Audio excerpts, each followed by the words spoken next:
அல்லாஹ் ஹரமை வச்ச இடமே ஒரு ஆப்பு தான். புரியுதா?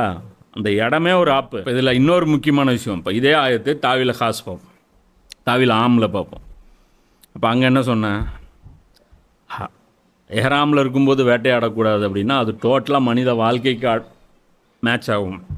இங்கே எல்லாம் என்ன சொல்கிறான், காபாவை மக்களுக்கே மனித குலத்துக்கே நான் அப்படி ஆக்கணுங்கிறான். எங்கே அப்படியா இருக்குது? காபானால் இன்றைக்கி யாருக்கு பெனிஃபிட்டு? அன்றைக்கி யார் பெனிஃபிட்டு? அங்கே அரபுகளுக்கு தான் பெனிஃபிட். ரசூல்லா அரபுகளுக்கு வந்தவரா? உலகத்துக்கு வந்தவர். அல்லாஹ் அரபுகளுடைய கடவுளா? உலகத்துடைய கடவுள். குரான் அரபுகளுடைய வேதமா? அப்போ எதுவுமே அரபு இல்லைங்கும்போது அப்போ அந்த பெனிஃபிட் எல்லாருக்கும் போகணும்ல. அப்போ காபாவுடைய பெனிஃபிட் என்ன? ஒரே விஷயம், காபாவை வச்சு நீ ஒன்றுபடுத்தலாம், யூனிட்டி பண்ணலாம். இவங்க எல்லாரும் இன்றைக்கி உலக மக்கள் எல்லாருமே மண்டை பிச்சுக்கிட்டு இருக்கிறதெல்லாம் என்ன அப்படின்னா, எதை சொல்லி இவனுங்களை ஒன்றுபடுத்துறது. அந்த இயல்பாக, அதாவது அந்த ஃபித்ரத்தில் அந்த ஒரு ஆர்குமெண்ட் வச்சாலே ஆமாம் அப்படின்னு சொல்லி எல்லாரும் ஒருமித்த கருத்தில் ஒருங்கிணைக்க முடியல. தமிழர்னு சீமான் கத்திட்டு இருக்கிறாரு, தமிழர்களை ஒன்றுபடுத்த முடியல. இந்தியான்னு சொல்லிட்டு கத்திட்டு இருக்கிறது ஒரு கும்பல், இந்தியர்களை ஒன்றுபடுத்த முடியல. இந்துக்கள்ங்கிறாங்க, அதை வச்சியும் ஒன்றுபடுத்த முடியல. புரியுதா? இப்போ எதை வச்சியும் இங்கே ஒன்றுபடுத்த முடியல. ஆனால் ஹரமை வச்சு ஒன்றுபடுத்த முடியும். எல்லாரும் ஹரமுக்கு வாங்க, நாம் ஒரு மீட்டிங் வைக்கலாம், ஒரு இஸ்திமா அரேஞ்ச் பண்ணு,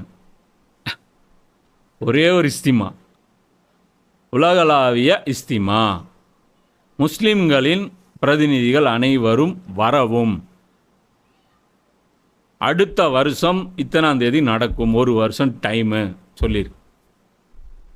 அப்புறம் பார், வீட்டிலேருந்து ஒருத்தன் போகிறானா இல்லையான்னு மட்டும் பார்.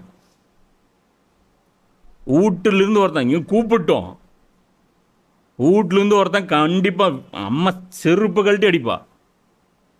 அவனை இங்கே உக்காந்தேன்னா நாளையிலேருந்து சோத்தில் விஷம் வச்சு கொடுத்துருவேன், மூடி கிளம்பு, தின்னு போட்டு இங்கே உட்காந்து. இல்லைம்மா அவ்வளோ தூரம்லாம் ட்ராவல், செத்துருவடா, போயிரு, வரல கிளம்பு. அதெல்லாம் அந்த காலத்தில் நிறைய நடந்தது. ஸ்தீமா அமீர் கூப்பிட்றாரு, போ, இதை விட வேறு என்ன உனக்கு கழட்டுற வேலை? நான் சம்பாதிச்சேன், நான் பிச்சை எடுத்து கூட சாப்பிட்டுக்கிறேன், நீ போ. பெண்கள் அப்படி இருப்பாங்க, புரியுதா? காசா பெண்கள் எப்படி இருக்காங்க, நீங்கள் நாங்கள் பார்த்துக்குறோம், அதெல்லாம் ஒன்றும் பிரச்சனை இல்லை, பார்த்துக்கலாம், ஒன்றும் பிரச்சனை இல்லை. என்ன அதுதான் இப்போ இது இன்றைக்கும் இவங்க கையில் ஒரு மேஜிக் கார்டு இருக்குது. அந்த கார்டை எடுத்து அப்படி ப்ளே பண்ணாங்கன்னா உலக நாடுகளுடைய எல்லா பிரச்சனையும் ஒரு நாளில் தீர்ந்துடும். எப்படி தீரும்? முஸ்லீம்கள் ஒன்றாயிருவாங்க, 57 நாடுகள் ஒன்றாயிட்டா இப்படிப்பட்ட ஒரு சமூகமா அப்படின்னு பார்த்து மொத்த உலகமும் இஸ்லாத்தை ஏற்றுக்கும். அப்போ காபாவுடைய பெனிஃபிட் மொத்த உலகத்துக்கு போயிடும். நீதினா என்னன்னு உலகத்துக்கு தெரிஞ்சிடும். அதுதான் அல்லாமா இக்பால் சொல்கிறாரு, சபக் பிற்பாடு சதாகத்துக்கா, அதாலத்துக்கா, ஷுஜாத்துக்கா, லியா ஜாயகா துஜ்சே காம் துனியாக்கி இமாமத்கா. வேலை அவன் வாங்கிக்குவான், நீ ஒன்றும் பண்ணாத, நீ இந்த 3 வேலை பண்ணு. சபக் பிற்பாடு எதில் இருக்குது? சபக் குரான் தான். சதாகத் எதில் இருக்குது? எது உண்மை? குரானு. அதாலத் எது நீதி? குரானு. எது ஷுஜாத், எது வீரம்? குரானு. 3 படி, வேலை முடிஞ்சது, சிம்பிள்.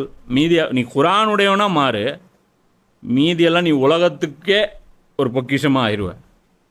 புரியுதா? நீ ஒரு டம்மி பீஸாக இருப்ப. அதாவது இஸ்ரார் அஹமது ஒரு டாக்டரு, சில பேருக்கு பயன் தந்துட்டு இருந்தார், குரானை கையில் எடுத்தார், உலகத்துக்கே ஒரு பெரிய பொக்கிஷமாக ஆகிட்டார். அல்லாமா இக்பால் ஒரு வக்கீல், குரானை கையில் எடுத்தார், உலகத்துக்கே வெளிச்சமாக எல்லாம் ஆக்கிட்டான். மௌலானா மௌதூதி அந்த மாதிரி தான். புரியுதா? அது எனக்கும் ஒர்க் அவுட் ஆகும், உனக்கும் ஒர்க் அவுட் ஆகும், ஒவ்வொருத்தனுக்கும் ஒர்க் அவுட் ஆகும்.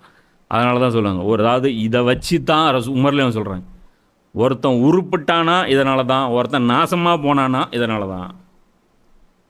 புரியுதா? குரானை வச்சு தான் சமுதாயங்கள் உருப்பட்டதும் இருக்குது, வேலைக்காகாமல் போனதும் இருக்குது.